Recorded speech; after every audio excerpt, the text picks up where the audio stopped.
Forest ranger stumbles upon a mysterious cabin in the woods.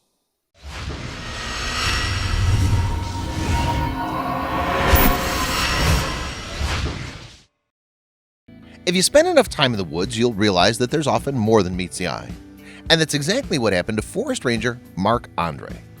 If you go down to the woods today, when Marc Andre, the environmental services director for Arcata, California, stumbled across something he'd never seen before, he was definitely intrigued. As he stepped closer to investigate, his jaw dropped.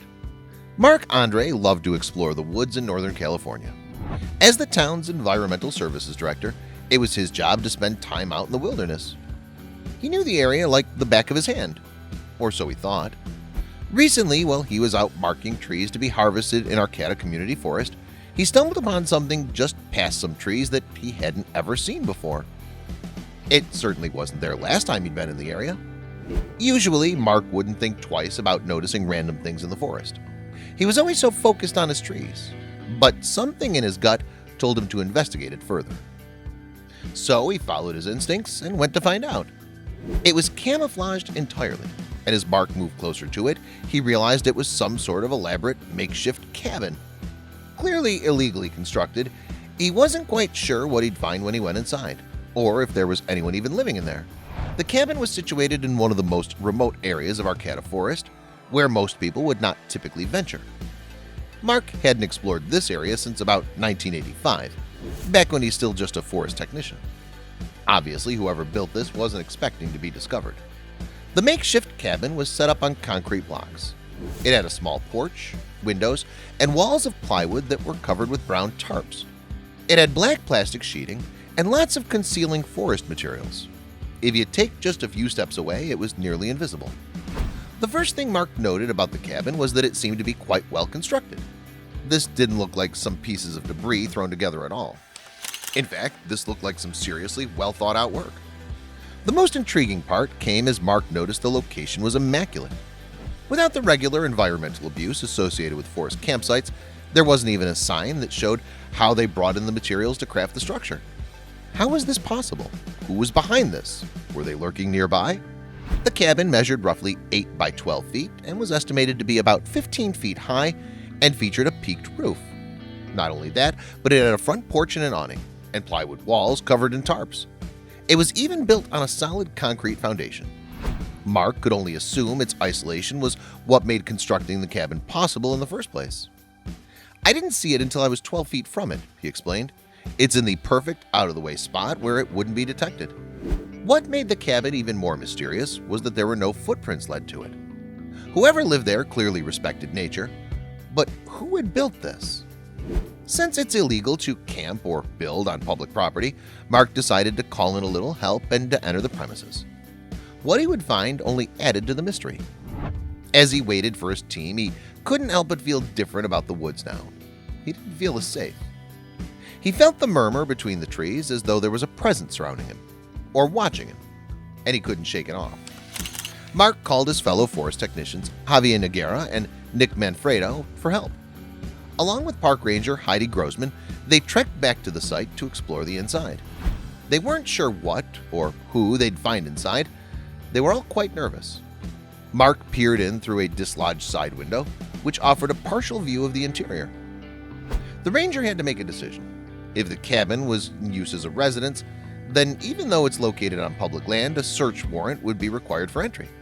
But if anyone was inside, possibly incapacitated or worse, leaving them unaided would be totally irresponsible.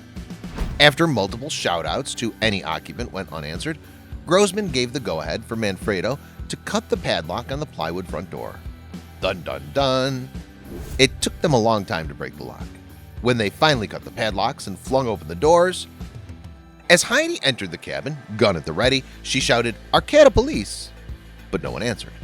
Soon the group began to search the contents of the place to see if they could figure out any details about who lived there. The group was quick to note that it definitely looked lived in, but that they were tidily kept quarters. In the living room and kitchen area, housekeeping supplies and a variety of old cans of food sat on shelves built into the wall. In some ways, everything seemed ordinary, yet it definitely felt eerie. Still, there was more to explore. Beside a creepy-looking rocking chair, There was a small, dirty old coffee table with a tea kettle sitting on it. Directly across from the chair was a pot-bellied stove. Whoever had been living here had made themselves quite the setup in this wilderness of the forest. In another corner of the cabin was a small bookshelf constructed on a wall. It was lined with various titles, including Catch Me If You Can and Medicinal Plants of the Pacific West. Soon the Rangers began to suspect it was an older person who'd been living there. Other items like stacks of tapes lent themselves to the search party's existing superstitions. Still, they continued to search for other clues that might help them determine just who it was that called this mysterious place home. The intrigued but nervous group also found a handwritten list of things to do and get, which told them a little bit more about the cabin's inhabitant. The list, which includes dates, was comprised of tasks such as build bench, extend brush wall, season cast irons, get 6-inch stovepipe flashing, and get tongs. 1/22/11. But where are they now? Near the stove, they also found a copy of nearby Humboldt State University's The Lumberjack newspaper, dated March 25th, 2015. So between the list and the paper, they started to piece together a timeline for when the cabin's owner might have lived there. Suddenly on the counter, they spotted 2 driver's licenses, but each read the names of different people, and they didn't lead the search party to any conclusions as to who lived there. What could this mean? Mark speculated that the cabin was perhaps being used as a seasonal retreat. Yet still the major mystery was stood how so many weighty objects such as lumber and the wood stove were physically transported to the site, leaving no mark on the land and undetected by forest workers who travel the trails daily. Someone took a long time to walk in heavy items, he said. They toyed with the idea that they would consider getting forensics down to the site to try and get real concrete evidence of who it was that had mysteriously and so cleverly created this home for themselves without giving away who they were or leaving a trace. It felt ominous, and perhaps this individual was not just an innocent squatter. It was beginning to get late now and the sun was going down. They didn't like the idea of being there in the dark of night, with the thought of whoever it was could return at any moment while they were in their search. So they decided to leave. As camping on public property is illegal, even if the person who's doing it is respectful of the land and the cabin existed on a nature refuge, the crew left an eviction notice for the inhabitant. From there, things got really strange. They left for the night and would come back in the morning to do some more digging. That night, he frantically searched old archives to see if he could find anything about a similar situation or a specific individual who had been caught in the act before, but nothing. It just made this whole thing all the more interesting. Yet, was he heading for dark waters that he shouldn't enter? When authorities returned to the cabin site later the next day, they couldn't believe their eyes when they saw that it had been entirely deconstructed. The only trace of it was a charcoal squatter symbol where the cabin once sat. "That's the cleanest camp cleanup I've ever seen," said Mitchell McDowell, the Natural Resources Technician for the Environmental Services Department. "There wasn't a nail, not even a gum wrapper left behind." Once again, even the access routes to the site showed virtually no wear, and no one reported seeing anyone hauling heavy items down the trails. It's unlikely that the cabin's owner would come forward given the potential for legal trouble. After all, the cabin was built on public land. Still, it's pretty impressive that they were able to construct it in the first place. They must have caught wind of the Rangers being there and moved quickly in the night. The Rangers were dumbfounded at how quickly they did it and how they left no trace.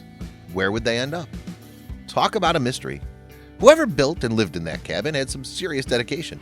It makes you wonder if they'll ever be found. To this day, Mark and his crew still haven't been able to identify the person responsible for the cabin or where they went. They did venture to guess that it was an older individual with minimal material needs. The thoughtfully composed, uncluttered tiny house appears to be the work of someone who knows who they are and what they need. It's incredible that someone was able to erect a structure without anyone knowing and completely disassemble it in the same sneaky way. Whoever this person was clearly had the knowledge to build a shelter and live in it undetected for years with minimal supplies. This is truly remarkable, and is only made better by the fact that no one will ever know who they are.